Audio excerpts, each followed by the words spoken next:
Sometimes when you do watch the news as a viewer, it can seem very distant, and the question always remains, how does this affect me, my family, and the world in which I live? And I think that's the important trick in terms of what we do. Without sort of just dithering and trying to sort of, be a mile wide and a millimetre deep. And it's looking also at how international conflict in Syria can affect us directly at home here, whether it's in Manchester or Bradford or Leeds, wherever these stories of young men and women going to fight and die in Syria. And next year, come back to Tunisia. It very much came home to me when we were reporting on the terrorist attack at the museum in Tunisia. It happened, I guess, at about 11 o'clock in the morning. By about 12:45, 1 o'clock, I was halfway to City Airport. By that evening, I was live on the news at 10, reporting on the event, quite a bit ahead of many sort of other competitors. In the middle of filming, these 2 or 3 young Tunisians who had been so horrified by what had happened in their name as Tunisians had just voluntarily and instinctively brought some flowers, and both of them broke down, in this sort of shared tragic moment.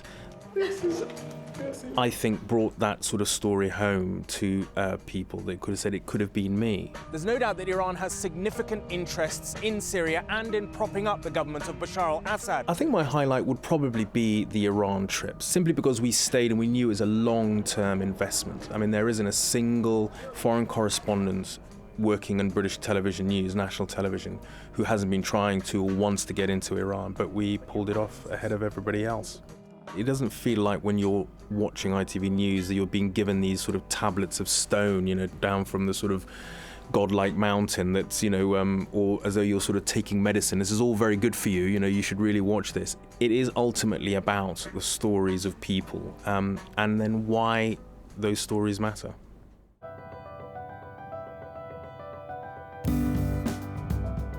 It's been a year where I've probably had to learn more names than I've probably had to do since school. And telephone numbers as well. I now know every regional officer's telephone number off the top of my head. I was asked if I wanted to go and do the regional liaison job for 4 months. Got picked up from Norwich and plonked back down in London. This is the moment that the first big story, and it didn't feel like it was very long after I'd started, was the Tunisia beach shooting. It was instantly something where I was having to call around every region, keep in touch with every region, updating them. In Shoreham's silence, flowers for those who never came home. Shoreham air crash. So that happened on a weekend. There was the chauffeur who had been killed, and there were lots of couples who had driven to their weddings all over the country coming out and paying tribute to him. That suddenly meant that it had a much wider appeal. To the world of British showbiz, this was a state funeral. Rest in peace, Silla! It was all being covered by pool cameras, and they're all sending in different feeds, and of course everybody wants all of that. I now know just how many balls I can keep up in the air, how many different things I can juggle. I think when you're sitting in one regional office, you don't quite realise how well everybody works together. And then being in that role, you suddenly realise even things when you'll get a request from ITN for one of the regions to go and do an interview that will be absolutely no use to them whatsoever, they'll still go to a lot of effort if they can to do something about it. Definitely before I did it, I worked for Anglia. And I think now I feel a lot more like I work for ITV. It has been a mad year of sort of random things, asking people to go and interview David Hasselhoff in Twickenham and that sort of thing. Sentences that you never really think you're going to say in your career as a content editor in ITV Wales. Stadium here is rocking. I think it's going to be, like 60-40 Welsh here tonight, We opted out of every live Wales game, so the 5 in the end, the 4 pool games and the quarter-final, and provided preview and highlights programming for those games as well. I did the first half. I was thinking, questioning myself, but they come straight out of the blocks in the second half. Fantastic performance. 21 hours of live television over the course of 4 weeks, working with ITV Sport and marketing and all the various bits of ITV who you don't normally work with on a day-to-day basis. Getting the expertise in really really to help us deliver those live games in the best way, whilst also giving everyone on the team that exists the chance to work on it too, to develop their skills, to learn new things. Everything sort of went beyond and above what we normally do, and I think we proved to ourselves that we could do that, which hopefully gives everyone ambition and confidence in moving on with different projects in the future. I'd been trying to get hold of a pundit to try and book him for our coverage that weekend. I'd been calling him for days, couldn't get through. Eventually he called, typically just as I got out of the shower one morning. I answered the phone and then realised it was FaceTime. We can't believe it here in the studio. Our audience share was averagely about in the 60% all the way through. I think 1,067,000 viewers. Now that's over a third of the population of Wales.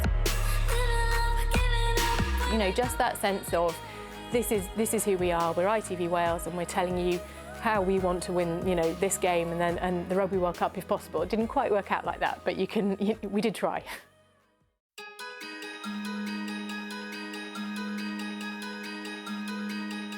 It's been full on, many flights abroad, many interesting stories. I was originally a programme editor for Daybreak and Good Morning Britain, and I just wanted to go back to my roots, back to picking up the kit and actually making television as opposed to talking about it. And I remember 20 years ago when I started as a video journalist, we were derided at the time for going out with little Hi8 cameras, and everyone was going, oh, you know, the quality's going to be terrible. But here we are 20 years on, and we have small cameras that are broadcast capable, and you get really good pictures out of it. I'm really excited by the technology and how it's changed. It's monsoon season in Nepal. As I got to Nepal and I was setting up my filming, my camera failed. The humidity just absolutely killed it. 3 months on from So I just reached for my DSLR and I filmed the entire piece in Nepal on my £200 Nikon camera, edited it together in the same sort of way, and nobody back in London noticed that I had done that. The truth is I like using different types of technology, so it's not unheard of for me to go out and film something on a GoPro as well as my phone, as well as my DSLR. I think cameras should be used as the tools of our trade, like a writer would use a pencil.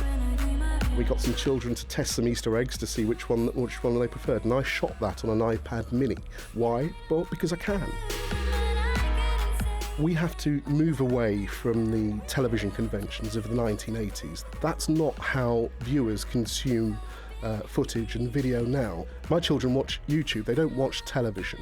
And the footage that they see on there is not shot by a £30,000 camera anymore. So the perception of quality is changing. It's no longer in the hands of programme editors, it's now in the hands of viewers.